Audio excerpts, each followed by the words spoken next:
Gucci Mane walked out of prison looking like a completely different human being, and fans still believe the man we see today might not be the real Gucci at all. Because when Katt Williams stepped in and started exposing what he calls Hollywood's darkest secret, that's when this entire cloning conspiracy exploded into chaos. For years, people noticed the missing tattoos, the new face structure, the sudden personality shift, and the industry acted like none of it ever happened. Some believe Gucci died in prison. Others believe he was replaced. But the real question is, why did Hollywood try to shut down anyone who even asked what happened? And why is Katt Williams the only one still brave enough to speak on it?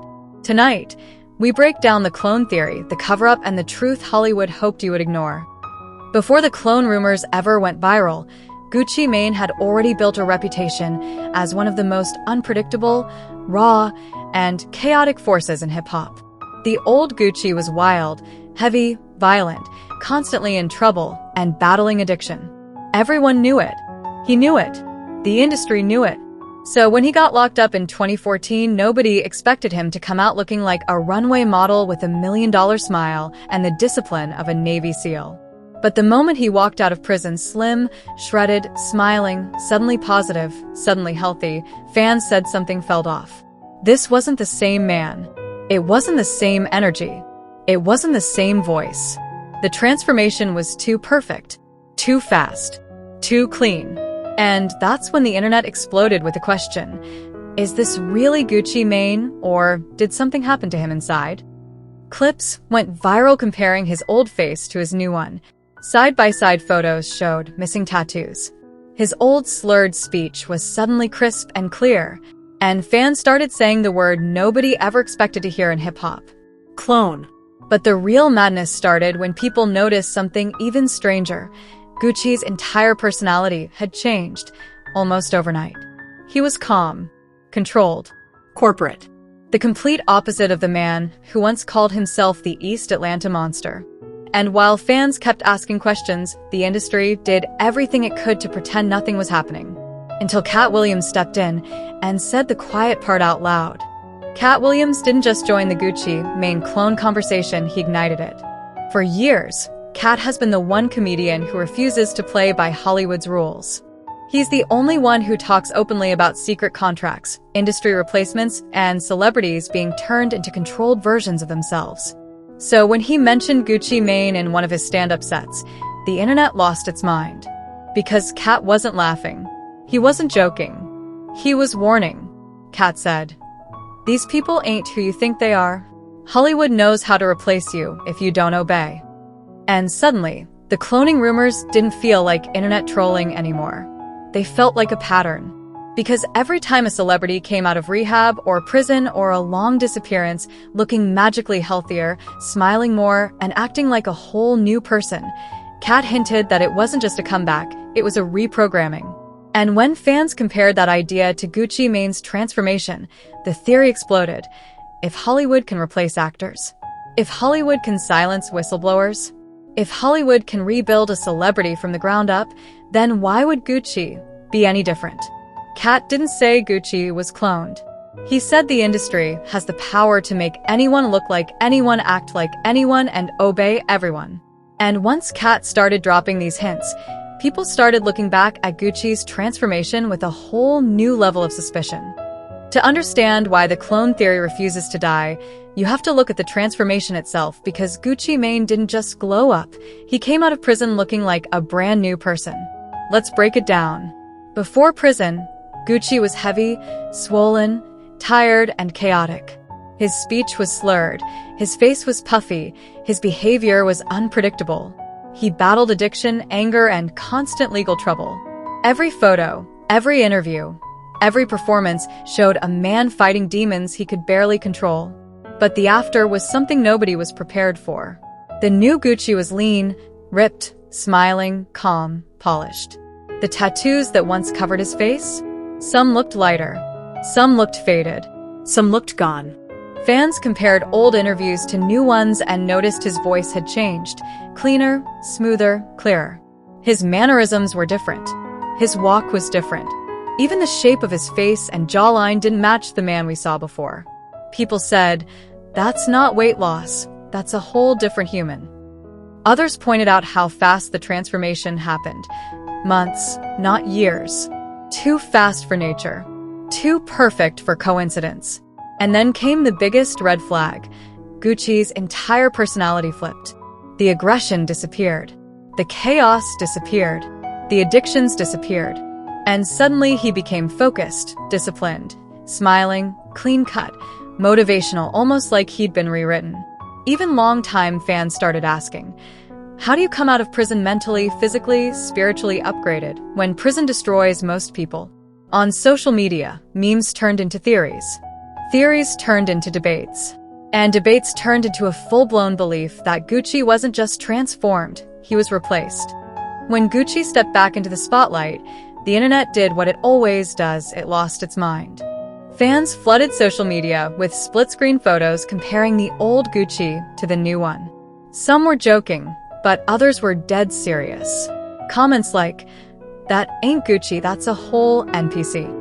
Bro came out looking like he downloaded a patch update. Whoever coded this clone made him too perfect." But behind the jokes was real suspicion. On Twitter, entire threads went viral overnight. People were zooming in on tattoos, jawlines, eye shapes, breaking down every detail like it was a crime scene analysis. One fan wrote, "His ice cream tattoo moved. Tattoos don't move." Another said, "This man went from aggressive street demon to inspirational TED Talk speaker.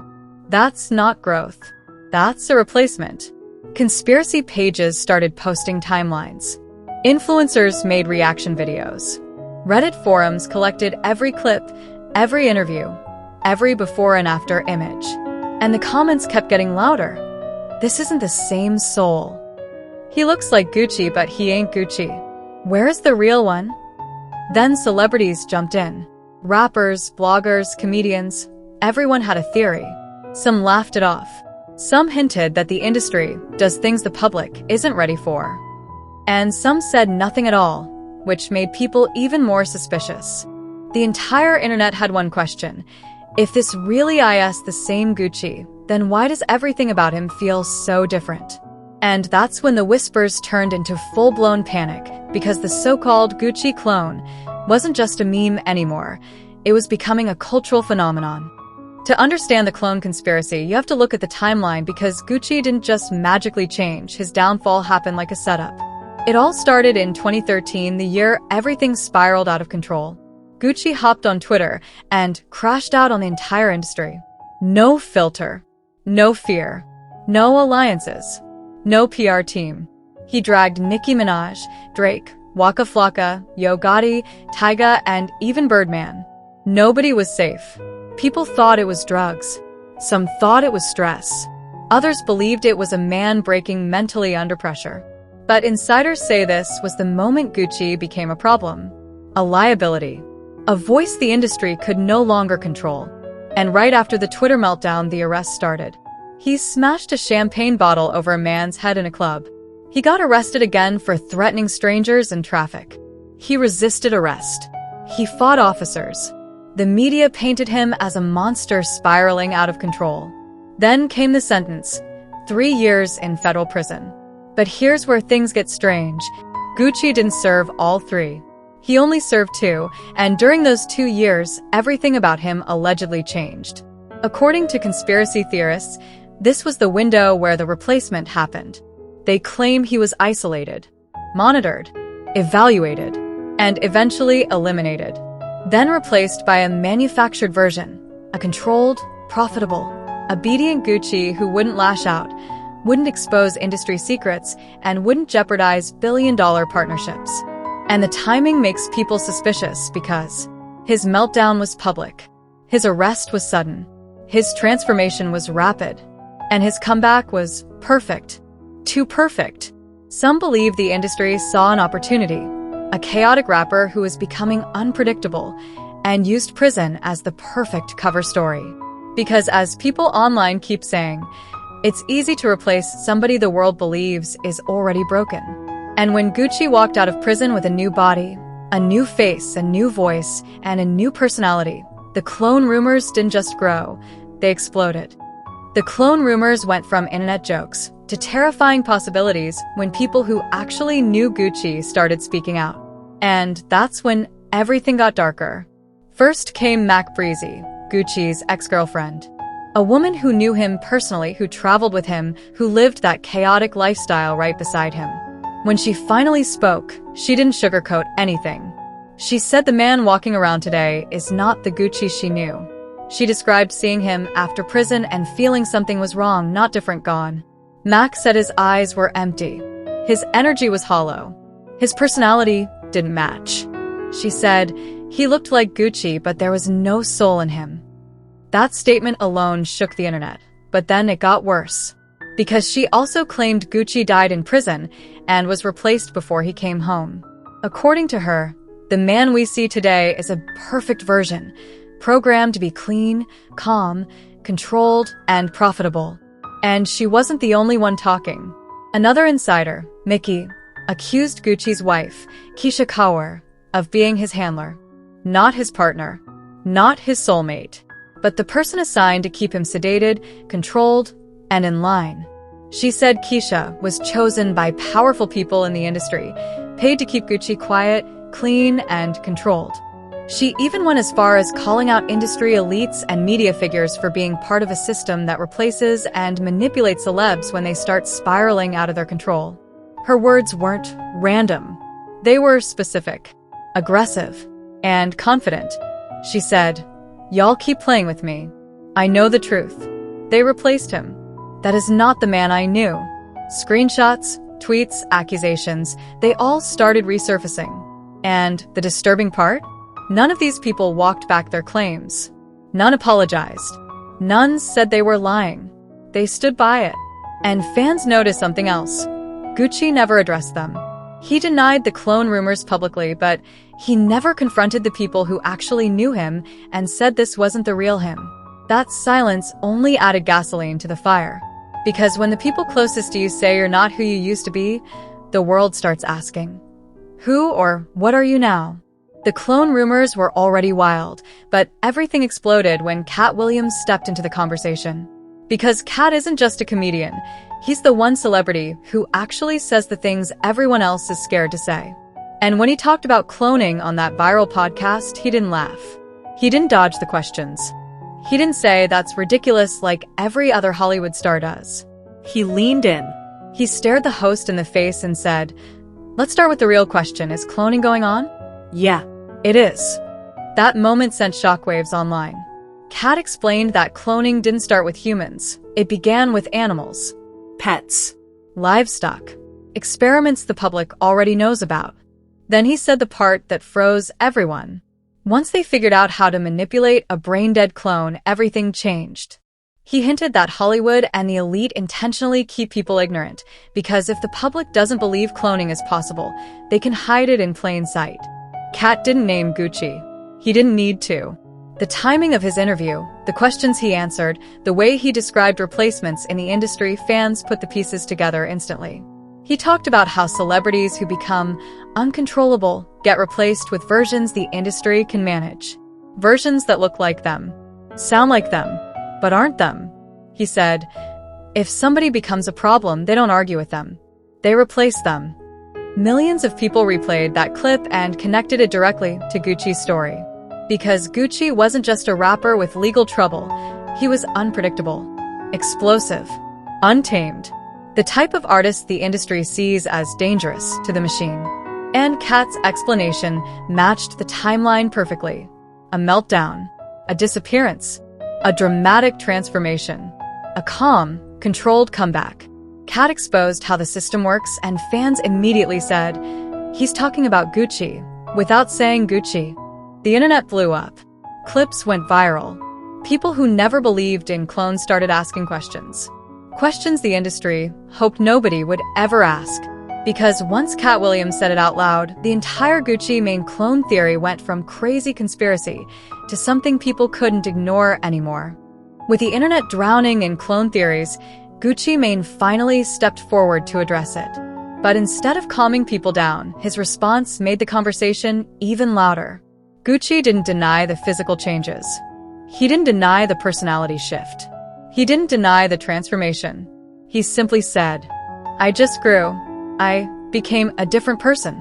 He attributed the new body to weight loss, the new face to health, the new personality to maturity, the new mindset to reflection. And he added, "I love who I was, who I am, and who I grew to be." For some fans, that explanation was enough. But for many others, it raised more questions than answers.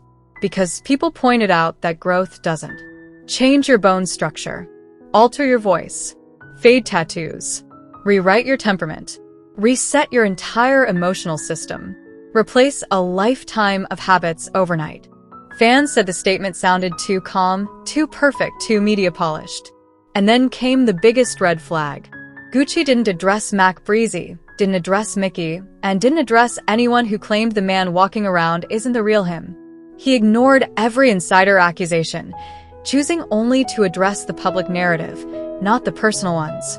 That silence felt intentional, almost like he was reading from a script, almost like someone told him what to say and what not to say.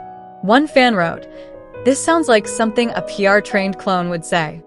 Another said, "This explanation is too polished for a man who used to be wild and raw." Every attempt to shut down the rumors only gave the rumors more fuel. Because if Gucci is still Gucci, then why does every piece of evidence, from his look, to his voice, to his behavior, to the people closest to him, tell the opposite story? "I just grew. I became a different person." He attributed the new body to weight loss, the new face to health, the new personality to maturity, the new mindset to reflection. And he added, "I love who I was, who I am, and who I grew to be." For some fans, that explanation was enough. But for many others, it raised more questions than answers. Because people pointed out that growth doesn't change your bone structure, alter your voice, fade tattoos, rewrite your temperament, reset your entire emotional system, replace a lifetime of habits overnight. Fans said the statement sounded too calm, too perfect, too media polished. And then came the biggest red flag. Gucci didn't address Mac Breezy, didn't address Mickey, and didn't address anyone who claimed the man walking around isn't the real him. He ignored every insider accusation, choosing only to address the public narrative, not the personal ones. That silence felt intentional, almost like he was reading from a script, almost like someone told him what to say and what not to say. One fan wrote, "This sounds like something a PR-trained clone would say." Another said, "This explanation is too polished for a man who used to be wild and raw." Every attempt to shut down the rumors only gave the rumors more fuel. Because if Gucci is still Gucci, then why does every piece of evidence, from his look, to his voice, to his behavior, to the people closest to him, tell the opposite story? The clone theory didn't fade away. It got stronger, louder, and more convincing than ever. And fans started realizing something unsettling. The truth isn't always hidden. Sometimes it's standing right in front of you, wearing a familiar face. So after all the interviews, all the insider claims, all the transformations, all the warnings, one question still hangs over this entire story. Is Gucci Mane really the same man who walked into prison, or did someone else walk out? Because the timeline doesn't lie. The behavior doesn't lie. The transformation doesn't lie. And the people who knew him best aren't backing down. Katt Williams' comments cracked open the door. Mac Breezy and Mickey pushed it further. The internet kicked it wide open. And now the world is looking at Gucci with new eyes, wondering if he's living proof of something the industry never wanted exposed. Something bigger than music, bigger than fame, bigger than one rapper's downfall. A system that can replace you the moment you stop playing by their rules. But here's the truth. Whether you believe in cloning or not, there's something about this story that just doesn't add up. So now I want to hear from you. Do you think Gucci Mane was replaced? Was this a clone cover-up? Or is this just the wildest transformation we've ever seen in hip-hop? Drop your thoughts in the comments below, because this conversation is far from over. And if you think this story was crazy, wait until you see what Katt Williams exposed about the next celebrity. Click here to watch that video. I'll see you there.